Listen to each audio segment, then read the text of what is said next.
Hello friends, ચોમાસું આવે એટલે આપણે કપડાં સુકવવાની ખૂબ જ પ્રોબ્લેમ થતી હોય છે. આખો દિવસ વરસાદ ચાલુ રહે અને કપડાને બહારથી અંદર કરવામાં આપણે ખૂબ જ થાકી જઈએ. તો તેના માટે તમને ફક્ત 5 જ મિનિટમાં એકદમ ફ્રીમાં તૈયાર થઈ જાય એવું સરસ આઈડિયા બતાવીશ. તો વિડીયોને એન્ડ સુધી જોજો. તેના માટે આપણે સૌથી પહેલાં અહીંયા કોઈ પણ પ્લાસ્ટિકનું ઢાંકણ લઈ લઈશું. તમારી પાસે ચોરસ હોય અથવા તો ગોળ હોય, કોઈ પણ ઢાંકણ તમારી પાસે હોય ને તમે લઈ શકો છો. થોડુંક આ રીતના મોટું લેવાનું. આનાથી મોટું લેશો ને તો પણ ચાલશે. જે આઈસ્ક્રીમના ડબ્બામાં ઢાંકણ આવે છે કે કોઈ પણ આપણી પાસે નકામા ઢાંકણ તો પડ્યા જ હોય છે. હવે આ ઢાંકણને આપણે છે ને તેની બધી બાજુએ થોડી થોડી જગ્યા મૂકી અને આ રીતે ખીલી વગેરે ગરમ કરી લેવાની અને આ રીતે હોલ કરી લેવાના. જુઓ તો અહીંયા મેં ચોરસ ઢાંકણ લીધું છે એટલે તેની 4 સાઈડમાં 2 હોલ કર્યા છે. તમે ગોળ જે ઢાંકણ આવે છે ને મોટી સાઈઝના, જે આપણે કલરની ડોલના આવે છે, એ પણ લઈ શકો તો તમારે સરસ મોટું બનશે. આ રીતે હોલ કર્યા પછી આપણે આ રીતની જે કપડાં સુકવવાની ક્લિપ હોય ને તે આપણે જેટલા પણ હોલ કર્યા હોય ને એ રીતે ક્લિપ લઈ લેવાની અને ક્લિપમાં પણ આ રીતે આપણે બંનેમાંથી કોઈ પણ એક સાઈડ ઉપર હોલ બનાવી લઈશું. આ રીતે જુઓ તો આપણે જેટલી પણ ક્લિપ લીધી હોય ને એ બધી ક્લિપમાં આ રીતે એક સાઈડ ઉપર હોલ બનાવી લેવાના. તો અહીંયા મેં 8 ક્લિપ લીધી છે ને, તો 8 ક્લિપમાં હોલ બનાવી લીધા છે. હવે આપણે છે ને આ રીતની કોઈ પણ દોરી હોય ને, નરમ સૂતળીની હોય કે પછી નાળા દોરી હોય કે જ્યાં બાળકોના બૂટ જૂના થઈ જાય છે ને તેમાં પણ દોરી હોય છે, તો અહીંયા મેં એ જ દોરી લીધી છે.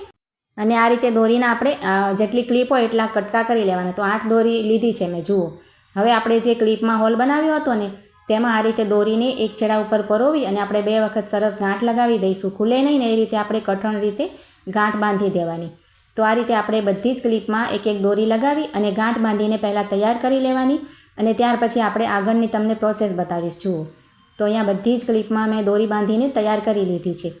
હવે આપણે શું કરવાનું, જે આપણે ઢાંકણમાં હોલ બનાવ્યા હતા તે ઢાંકણને ફરીથી લઈ લેવાનું અને જે આપણે દોરી બાંધીને ક્લિપ તૈયાર કરી છે તેનો આ છેડો આપણે જે ગાંઠ નથી લગાવ્યો ને તે આપણે આ રીતે હોલમાં પરોવી લેવાનું. આપણે જે હોલ બનાવ્યો છે ને ઢાંકણમાં તેને તમે જોઈ શકો છો. આ રીતે વિડીયોમાં જોશો એટલે તમને સરળતાથી બનાવવા ફાવશે. જુઓ આ રીતે આપણે નાખી દેવાના. તો એ રીતે બધા જ હોલમાં આપણે એક એક ક્લિપનો દોરો આ રીતે પરોવી દઈશું. તો ખૂબ જ સરળતાથી તમે 5 જ મિનિટમાં બનાવીને આ તૈયાર કરી શકો છો. જુઓ અહીંયા મેં 2 ક્લિપ નાખી દીધી છે અને એ જ રીતે આપણે નીચેથી આ રીતે નાખી અને બધી જ ક્લિપ છે ને પરોવીને તૈયાર કરી લઈશું.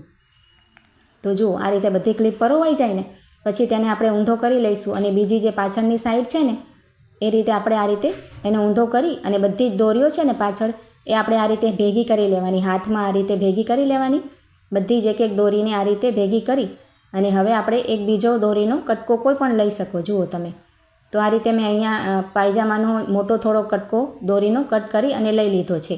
હવે આપણે બધી દોરીઓને આ રીતે ભેગી કરી અને તેમાં આ રીતે ગાંઠથી બાંધી દઈએ એટલે બધી દોરીઓ છૂટે નહીં અને એકસાથે આ રીતે બંધાઈ જાય. જુઓ તો ખૂબ જ સરળતાથી આપણે કોઈપણ જાતના ખર્ચા વગર કે કોઈપણ જાતની વધારે મહેનત કર્યા વગર જ આ રીતે બનાવીને તૈયાર થઈ જાય. જુઓ તો આપણે બજારમાંથી લઈએ તો ખૂબ જ મોંઘા મળે છે આ રીતના. તો તમે ઘરમાં પણ સરળતાથી તમારી પાસે કોઈ પણ ઢાંકણ હોય નાનું મોટું તેનાથી તમે બનાવીને તૈયાર કરી શકો. તેમાં બાળકોના કે આ રીતે બનિયાન વગેરે ઘણા બધા આવી જશે. જુઓ ઘરમાં ક્યાંય પણ તમારે દોરી બાંધેલી હોય ને તેમાં આ રીતે બાંધી દેવાનું.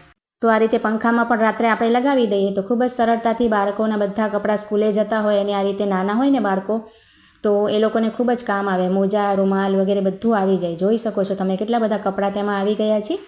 તો જરૂરથી તમે બનાવીને ટ્રાય કરજો. બનાવવાનું ખૂબ જ સરળ છે અને ખૂબ જ સરસ આઈડિયા છે.